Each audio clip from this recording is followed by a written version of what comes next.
Hey guys, welcome back to my channel. जैसे कि हमारी मैथ्स की सीरीज़ चल रही थी, आप सब जानते ही। और मैथ्स की सीरीज़ में हम नंबर सिस्टम पढ़ रहे थे, जिसमें हमने दो नियम कंप्लीट कर दिए।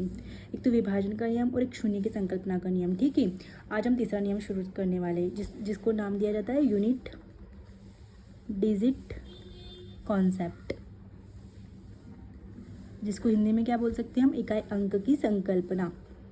क्या बोल सकते हैं? इकाई अंक की संकल्पना। मतलब इकाई का अंक पता लगाना होता है इसमें। इसके नाम से स्पष्ट है कि हमें इसमें इकाई का अंक पता लगाना होगा। ठीक है, तो ये अगर इस क्वेश्चन में हमेशा ऐसा पूछा जाएगा इकाई का अंक क्या होगा, क्योंकि इकाई का अंक, क्योंकि शून्य की संकल्पना में हमें पूछा था कितने शून्य होंगे। विभाजन वाले में हमें डिवाइडेशन के हिसाब से बताना था कि दो के दो दो दो कितनी बार दो दो आएंगे, दो का नियम, तीन का नियम, चार का नियम, इस तरह से विभाजन के नियम देखे थे हमने। ठीक है, कितनी बार विभाजित होगा, दो से तीन से, ये वाला चीज़ है ना। तो हमने इसमें देखा जैसे कि नाम से स्पष्ट है इकाई, तो इसमें हमें इकाई का अंक बताना होगा। किसी भी कोई भी एग्जैक्ट संख्या दी होगी आपको, उसमें इकाई का अंक बताना होगा। मतलब इसमें क्या मेनली क्या महत्व होता है, तो इसमें इकाई अंक का महत्व होता है मेन। ठीक है, इतना तो आप समझ गए होंगे, क्योंकि नाम से स्पष्ट। जैसे शून्य वाला देखा था तो इसमें शून्य पूछे जाते थे। विभाजन वाले में देखा था कि दो से विभाजित, तीन से विभाजन, ये चीज़ें पूछी जाती थी। अब यहाँ पे इकाई अंक, तो इकाई वाला देखना है हमें। ठीक है, तो जैसे कि मैं फॉर एग्जांपल आपको बताती हूँ। जैसे कि लिखा होगा 47135 इसमें पूछा जाएगा आपको इकाई का अंक क्या है, तो नॉर्मली आप बता दोगे कि 6। ऑब्वियसली इकाई आपको इतना तो पता ही होगा, इकाई दाई सैकड़ा, हज़ार, 10,000, लाख, इसी तरह से होता है। पीछे से काउंट करते कोई भी चीज़, तो पीछे का अंक इकाई का अंक होता है, तो इसमें 6 आंसर हो जाएगा हमारा। ठीक है, लेकिन क्वेश्चन ऐसे नहीं पूछता है। क्वेश्चन पूछा जाएगा आपसे, जैसे कि फर्स्ट क्वेश्चन में आपको बताती हूँ। देखो, ऐसे पूछा जाएगा अगर आपसे क्वेश्चन में कि 43 into 44 into 71 into 72 into 324 into 4791 into 77777। अब इसमें इकाई अंक बताओ। तो आप मुझे बताओ कि आप इसको कब मल्टीप्लाई करोगे इतनी बड़ी डिजिट को, और किस इकाई अंक बताओगे। तो मैंने क्या कहा, हमेशा याद रखना, इकाई अंक पूछा है, इकाई अंक की संकल्पना में हमेशा ही इकाई अंक का महत्व होता है। तो सबकी इकाई के अंक देख लो। जैसे 43 में इकाई का अंक क्या है? 3, 44 में 4, 71 में 1, 72 में 2, 324 में 4, 4791 में 1। ठीक है, और लास्ट में 555 में एक 7 हो जाएगा। ठीक है, अब इकाई अंक आपने देख लिया। ठीक है, इकाई अंक आपने सबके लिख लिए, क्योंकि जहाँ पे भी इकाई अंक पूछा जाएगा उसमें इकाई अंक का महत्व होगा। तो कितनी बड़ी डिजिट हो, हमें उसकी इकाई अंक मल्टीप्लाई में लिख देने। अब मल्टीप्लाई करना है, तो 3 चौक 12, यहाँ पे कितना हो गया? 12। 12 में भी हमें इकाई का अंक देखें, 2 है, तो 2 का 1 में मल्टीप्लाई करेंगे तो कितना हो जाएगा? 2। फिर इस 2 का 2 में मल्टीप्लाई करेंगे तो कितना हो जाएगा? 4। फिर 4 का 4 में मल्टीप्लाई करेंगे 16। अब 16 में फिर इकाई अंक क्या है? 6। 6 का 1 में मल्टीप्लाई करेंगे तो 6 आएगा, और 6 का फिर 7 में मल्टीप्लाई करेंगे तो कितना आएगा? 42। और 42 में इकाई अंक क्या है? 2। तो इस पूरी डिजिट का आंसर का इकाई अंक क्या हो जाएगा? 2। ठीक है, अब टेंशन मत लीजिए, मैं आपको एक और क्वेश्चन करवाती हूँ। मान लीजिए कि आपको क्वेश्चन दिया है, सेकेंड क्वेश्चन कहे 1 2 3 into 3 2 1 into 7 7 6 into 6 6 9 into 9 9 7 into 7 9 8 3।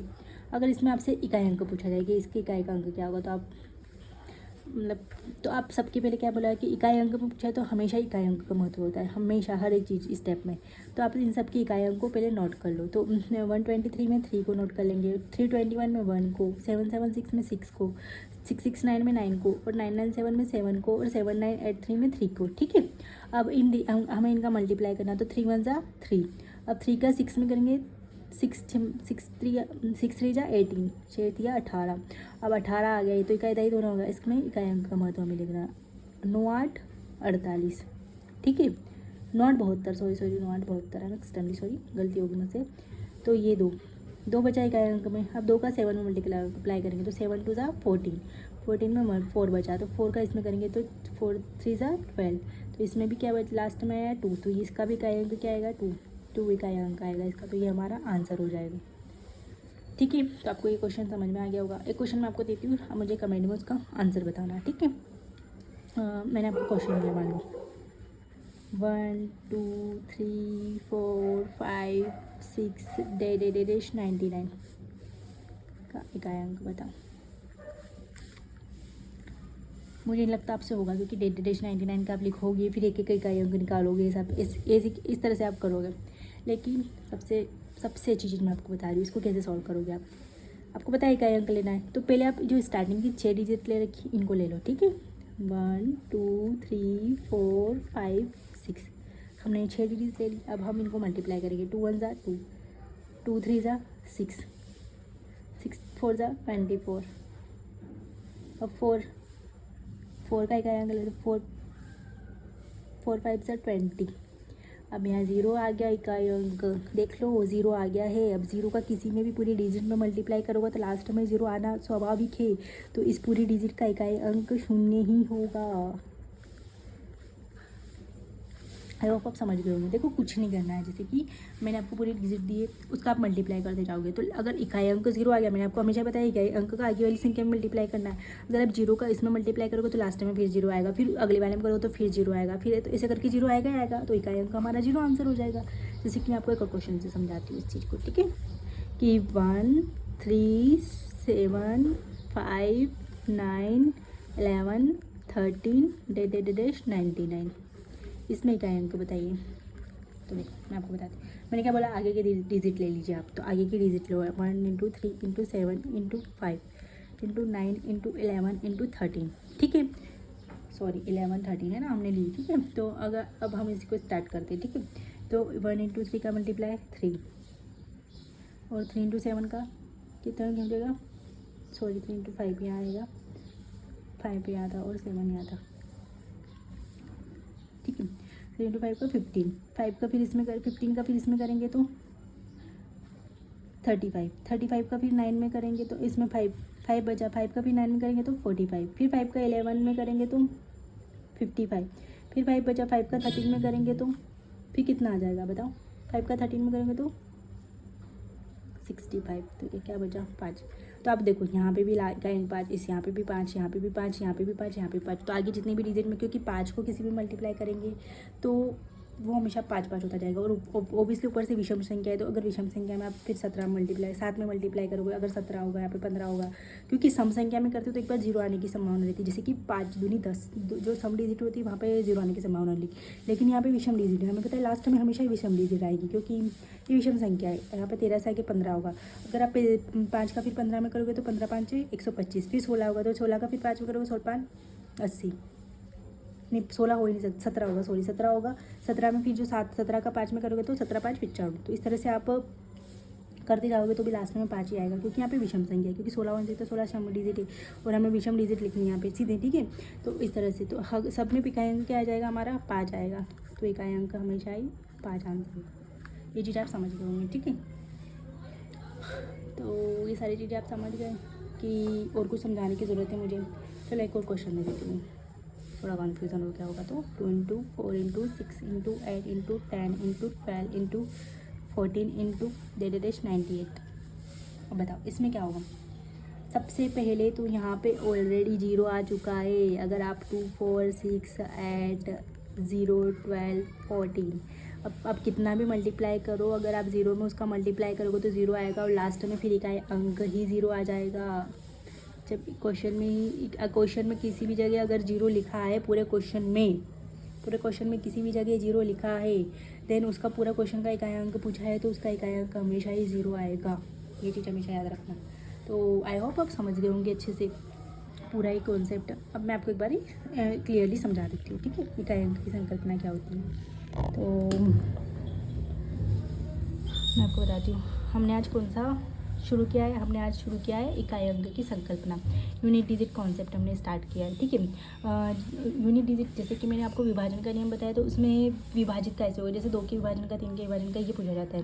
अब इकाई अंक का नियम है तो इसमें हमेशा इकाई का अंक आपसे पूछा जाएगा। और मैंने आपको शून्य वाला कॉन्सेप्ट बताया तो उसमें हमेशा आपसे पूछा था कितने शून्य वगैरह होंगे, उस तरह से। अब मैं इसमें ये बोला इकाई अंक, जैसे नाम से स्पष्ट है कि इसमें हमेशा आपसे एक चीज़ दी जाएगी, उसका इकाई अंक पूछा जाएगा कि इकाई अंक क्या होगा, ठीक है। जैसे कि फॉर एग्जाम्पल आपको 4,71,356 में इकाई अंक पूछेगा, तो अब आपको इतना तो पता ही होगा कि इकाई होता है, दहाई होता है, सैकड़ा हजार होता है, ये हज़ार होता है, ये फिर 10,000 होता है, फिर लाख होता है। ये चीज़ तो आप जानते होंगे। तो इकाई अंक क्या आएगा हमारा 6 आएगा। लेकिन क्वेश्चन इतना ईजी नहीं होगा, मतलब कि ज़िंदगी इतनी आसान नहीं है आपकी। एग्जामर आपको टफ क्वेश्चन पूछेगा, इतना आसान क्वेश्चन तो कोई भी बता देगा, वो दूध पीता हुआ बच्चा ही बता, मतलब कि जो 5th 6th क्लास का बच्चा है तो वही बता देगा। तो फिर आप कंपटीशन की तैयारी करने वाले हैं और उनमें क्या फ़र्क हो जाएगा, वही दे देते फिर कंपटीशन के एग्ज़ाम। तो ज़िंदगी इतनी आसान नहीं है, थोड़ा टफ पूछता है ग्रामर। तो ये टाइप फर्स्ट के क्वेश्चन है जो आज हमने किए हैं। अब इसमें टाइप सेकंड और टाइप थर्ड बचा है जो मैं आपको कल अच्छे से बता दूंगी, ठीक है। तो टाइप फर्स्ट में भी हमने 3 टाइप्स के क्वेश्चन किए थे। मैंने फर्स्ट टाइप मैंने फर्स्ट में बताया मैंने आपको कि आपसे पूरी भारत दे रखी पूरी यहाँ तक, और इसमें इकाई अंक पूछा है। अब बताओ आप इस पूरी भारत का मल्टीप्लाई करने बैठोगे, उसके बाद आप इकाई अंक बताओगे, इसमें तो पूरा टाइम इसी में चल जाएगा आपका, फिर एग्जाम में बाकी क्वेश्चन आप कर ही नहीं पाओगे, भूल जाओ फिर, ठीक है। तो इकाई अंक पूछा है तो हमेशा इकाई अंक का ही महत्व होगा। तो इकाई अंक का पूछा है तो हमें हमेशा इकाई अंक उठानी है। जैसे 43 में इकाई अंक क्या है 3, तो हमने नोट डाउन किया। 44 में 4, 71 में 1, 72 में 2, 324 में 4, और 4791 में 1, और 5/7 में 7। तो सबके हमने इकाई अंक उठा लिए, ठीक है। अब इनका मल्टीप्लाई करेंगे हम। तो 3 मतलब कि 3 चौक 12, 12, 12 में भी फिर हम इकाई अंक उठेंगे आगे वाली संख्या मल्टीप्लाई करने के लिए, ठीक है।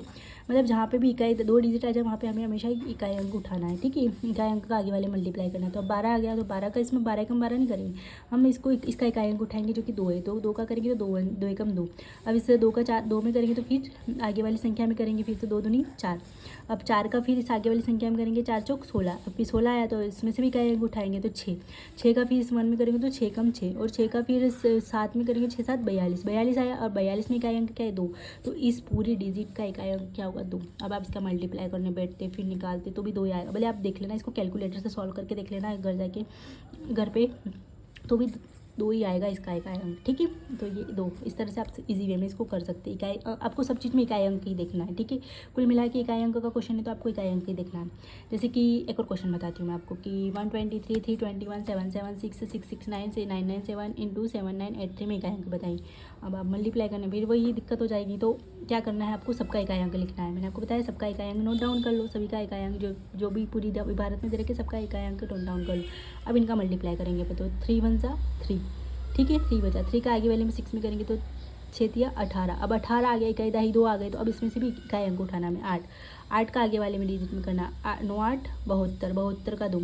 अब 2 72 का फिर हम इकाई अंक उठाएंगे 2, 2 का फिर आगे वाले में 2 7 14, 14 फिर यहाँ पे भी इकाई अंक 4 तिया 12। अब इसका भी आंसर 2 होगा। अब आप पूरी भारत को सॉल्व करके देख लेना, भले अपने कैलकुलेटर में इकाई अंक 2 ही आएगा आपका, ठीक है। अब इसमें मैं आपको थोड़ा और डेवलप करती हूँ अपने क्वेश्चन को, ठीक है। तो अगर आपसे पूछा जाए 1 2 3 4 5 6 7 8 9 99 तक आपको क्वेश्चन दिया है और इकाई अंक आपसे पूछा है, तो आप बताइए, मतलब आप बताना मुझे इसमें कि अब इकाई अंक क्या आएगा। तो देखते से समझ में आ जाना चाहिए कि 1 2 3 4 5 6 से मतलब कि इसमें 10 भी आएगा, 20 भी आएगा, 30 भी आएगा, कुल मिला के 0 तो आएगी। तो जिस भी भारत में अगर 0 आ रही है, 0 कहीं से कहीं तक भी किसी भी मल्टीप्लाई के क्वेश्चन में अगर 0 लास्ट में आ रही है, एक 0 वाला डिजिट आ रही है, तो उसका इकाई अंक हमेशा 0 होता है। लेकिन फिर भी इतना तनाव लेने की ज़रूरत नहीं है, ठीक है। फिर भी आप अगर सॉल्व करना चाहे तो कर सकते हो। जैसे कि आप स्टार्टिंग के कुछ शब्द ले लो, स्टार्टिंग के ले लो, आपको पूरा लेने की ज़रूरत नहीं, इसमें आपको पता चल जाएगा कि 0 आ जाएगा, ठीक है। तो इसमें हमको 2 का करें 2 1 जा 2, 2 बच 2 है। अब 2 का यहाँ पे करेंगे तो 3 में तो 3 2 जा 6, ठीक है। अब हम 6 का 4 में करेंगे तो 4 6 जा 24। अब 24 का इकाई अंक क्या आएगा 4, तो 4 5 20। अब यहाँ पे ऑलरेडी 0 आ गया। अब इस 0 का आप 6 में करोगे तो भी 0 आएगा, फिर वो 0 आएगा, उसका फिर 7 में करोगे तो फिर 0 आएगा, ऐसे 0 0 आता जाएगा। तो हमारा इकाई अंक 0 आंसर, ठीक है। या तो फिर आप ये ध्यान रख लो कि अगर पूरी भारत में कहीं पे भी 0 दिया है किसी भी डिजिट में, तो वहाँ पे 0 होना स्वाभाविक है, 0 आंसर उसका आएगा।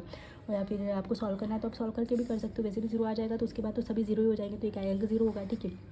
अब आपको क्वेश्चन दिया है 1 3 5 7 9 11 13 99।